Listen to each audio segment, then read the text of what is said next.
យុគរបស់ព្រះអង្គព្រះកែវហ្វាអង្គឡើងគ្រងរាជ្យនៅព្រះរាជវាំងខេត្តពោធិ៍សាត់ដែលមានព្រះនាមក្នុងរាជថាសម្ដេចព្រះរាជអង្ការព្រះកែវហ្វាបរមបពិតចំណែកព្រះសសុរោអង្គស៊ូទ្រង់យាងទៅសាងភ្នោះនៅវត្តពោធិ៍មានបុណ្យបានត្រឹម3ថ្ងៃក៏លាចាកប្រភ្នោះវិញហើយទៅគង់នៅត្រង់រាជវាំងភ័ក្រខេត្តពោធិ៍សាត់នោះដែរសម្ដេចកែវហ្វាអង្គនេះសោយរាជ្យបានតែ1ឆ្នាំក៏ទ្រង់ថ្វាយរាជសម្បត្តិ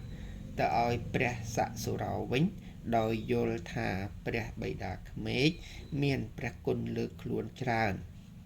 អញ្ចឹងក៏ប្រគល់រាជសម្បត្តិនឹងមកឲ្យព្រះបិតាវិញនៅឆ្នាំ1701ណាដូច្នេះក្នុងយុគនៃសតវត្សទី17លោកពន្លកព្រលឹងជាតិទាំងឡាយគឺនៅចុងរាជនៃសតវត្សទី17នេះគឺប្រជារាស្ត្រខ្មែរឬប្រទេសកម្ពុជាហាក់ដូចជាមិនសូវមានកាត់ទុកលំបាកវេទនាអីប្រមាណទេដោយមានព្រះជាគឺព្រះអង្គស៊ូនេះលោកមានជាសិល្បៈសាស្ត្រនិងវរយុទ្ធក្នុងការទប់ទល់សត្រូវបានច្រើនមានវិធីសាស្ត្រល្អប៉ុន្តែលោកណាស់តែមិនធ្វើមកចាត់លោកត្រូវយល់អំពីសតវត្សណាសតវត្សគឺបានន័យថាគេរាប់ឧមាថា1701អញ្ចឹងគេហៅសតវត្សទី18បានន័យថានៅក្នុង700ប៉ុន្តែវាចូលជំហានឈានចូលក្នុងសតវត្សទី18អញ្ចឹងគេហៅសតវត្សទី18ហើយគេឈប់ហៅសតវត្សទី17ហើយដល់ពេល1601 2 3មកគេហៅសតវត្សទី17អញ្ចឹងមកនេះយកចាប់ពីសតវត្សទី18នេះទៅគឺប្រទេសខ្មែរយើងពោពេញដោយភាពវេទនាហើយច្រើនរហូតដល់វេទនារហូតដល់ដូចជានៅក្នុងវីរៈសិល្បកររបស់យើងសង្គមរាស្ត្រនិយមលោកបានប្រសាសន៍ថាប្រទេសកម្ពុជាយើងគឺឆ្នាំប៉ុណ្ណេះមានប៉ុណ្ណេះលានអ្នកដល់ទៅបានផុតទៅពីយុគសតវត្សទី18ចូល19ហ្នឹងខ្មែរនៅសល់តែ8សែននាក់មិនបានមកលានផងបាទអញ្ចឹងបានន័យថាតិចតែមែនតើណាហួយល្មិចបានតែតិចយ៉ាងនោះយើងជាពន្លកព្រលឹងជាតិទាំងអស់គួរតែសិក្សាស្វែងយល់អំពីសាវតារបស់ដូនតាយើងឲ្យបានច្រើនបំផុតហើយកុំទម្លាប់ឲ្យកំហុសដល់លោកគឺត្រូវយកលោកជាគ្រូទាំងអស់គ្រូខុសក៏ជាមេរៀនរបស់យើងគឺបានន័យថាទាំងវើហ្នឹងកុំធ្វើអត់ចម្រើនអញ្ចឹងតើ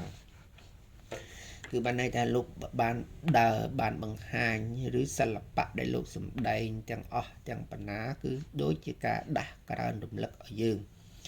ដើម្បីបញ្ជានៅភាពបរាជ័យឬភាពវិនិច្ឆ័យហិនហោចដល់ប្រទេសជាតិរបស់យើងទាំងស្រុងអីឬក៏មួយចំណែកណាក៏ដោយពីព្រោះលោកបានធ្វើមកអស់ហើយមើលទាំងតែពីសម័យធ្លាក់មហានគរមកទៅទល់គ្នានឹងសម័យបញ្ញាយ៉ាតចប់មកឥឡូវមកទល់ឆ្នាំ1701នេះហើយទាំងអស់អាណាប្រជានារាស្ត្រក្តីទាំងទឹកដីមហានគរក្តីមានការរួញរយជាលំដាប់ដោយហេតុថាព្រះមហាក្សត្រគ្រប់ព្រះអង្គលោកមិនសូវខ្វល់ខ្វាយនឹងការកិត្តគូប្រទេសជាតិទេរវល់តែនឹងរឿងដណ្ដើមរាជគ្នាអញ្ចឹងដូចជាមេរៀនដាស់ស្មារតីឲ្យអស់យើងជាពន្លកព្រលឹងជាតិតទៅនេះមានការគិតឃើញថាទាំងធ្វើអ្វីក៏ដោយបើសិនជាមានភាពបែកបាក់សាមគ្គីនឹងធ្វើឲ្យប្រទេសមានការរួយរោហើយមើលប្រទេសគេជិតខាងទាំងពីរប្រទេសយួនណាមកុកនិងប្រទេសសៀម ទាំងដែលកកើតកំណើតមកអាស្រ័យតែនឹងទឹកដីរបស់យើងទេប៉ុន្តែស្រាប់តែគេរីកចម្រើនមូលហេតុដោយសារគេមិនមានភាពបែកបាក់ហើយគេពោពេញដោយចំណេះដឹងរៀនសូត្រដល់អញ្ចឹងប្រជាជនទាំងអស់វាអត់មានត្រូវមានការស្លាប់រង្គាលដូចយើងពោពេញដោយភាពស្លាប់រង្គាលតែម្ដងទៅមុខទៅទៀតរឹតតែមានច្រើនទៅដល់ពេលស្លាប់រង្គាលហើយប្រជាជនចេះតែរួញតែបើប្រទេសគេជិតខាងវាទៅជាមួយឆ្នាំអត់មានរួញទេអ្នកស្លាប់វាស្លាប់ហើយប៉ុន្តែអ្នកកើតអាចច្រើនជាងចឹងទៅដល់ទីបំផុតប្រាប់តែមើលប្រទេសយួនសប្តាហ៍ថ្ងៃប្រជាជនគេ100លានជាងហើយយើងទៅប្រៀបធៀបជាមួយគេមិនបានកុំថាឡើយតែកម្លាំងចំណេះដឹងបើនិយាយពីកម្លាំងនយោបាយយើងពិតរវល់តែរត់លើកកជើរត់អញ្ចឹងវាគ្មានពេលណានឹងឆ្អិនឆ្អៅរៀនសូត្រឲ្យបានច្បាស់លាស់អានឹងចាំមួយទៅកម្លាំងសេដ្ឋកិច្ចរឹតតែលេងនិយាយបានទៀតដោយសារកំណើននៃជីវភាពរបស់ប្រជាពលរដ្ឋគេហៅថាភាសាសេដ្ឋកិច្ចហៅ GDP មានការកើនសំបីតែបើប្រៀបជាមួយគេនោះវាប្រៀបមិនបានទេមិនដឹងជា0កណ្ដក0ប្រមាណអង្សាទេអញ្ចឹងបាទអញ្ចឹងហើយយើងទម្លាប់មួយគឺសូមអង្វរដល់អស់លោកប្រឡប់ព្រលឹងជាតិឬអ្នកប្រាជ្ញបណ្ឌិតនិស្សិតបញ្ញវន្តវិទូបុគ្គលវាគ្មិនឬអ្នកប្រវត្តិសាស្ត្រកុំទម្លាប់ខ្លួននិយាយដោយស្គាល់ថាខ្លួនឯងនឹងចេះអត់អាណាចេះស្មើតែតាមពិតជាតិទាំងពីរនឹងគេចេះផុសយើងច្បាស់ណាស់រហូតដល់គេគ្រប់គ្រងជាតិគេឡើងរីកចម្រើនមានប្រជាជនរាប់វ៉លានអ្នកកើនរហូតដល់1លាន2លាន3លានរហូតដល់ថៃ78លានអ្នកដល់ពេលជាជនយួនគេ100លានអ្នកជាងដែរអញ្ចឹងហើយបានព្រះបិតាសន្តិភាពយើងមានការកំណែតម្រង់គ្រប់ហេដ្ឋារចនាសម្ព័ន្ធជាពិសេសស្ថានភាពនៃការរក្សាសុខភាពធ្វើឲ្យមានការកំណើនប្រជាជនបានច្រើនគួរសមឥឡូវនេះចិត្តបាន20លានហើយយើងណាប្រឹងដើម្បីសាមគ្គីភាពនិងជំនះរាល់ឧបសគ្គកុំឲ្យយកគ្នាជាសត្រូវកុំយក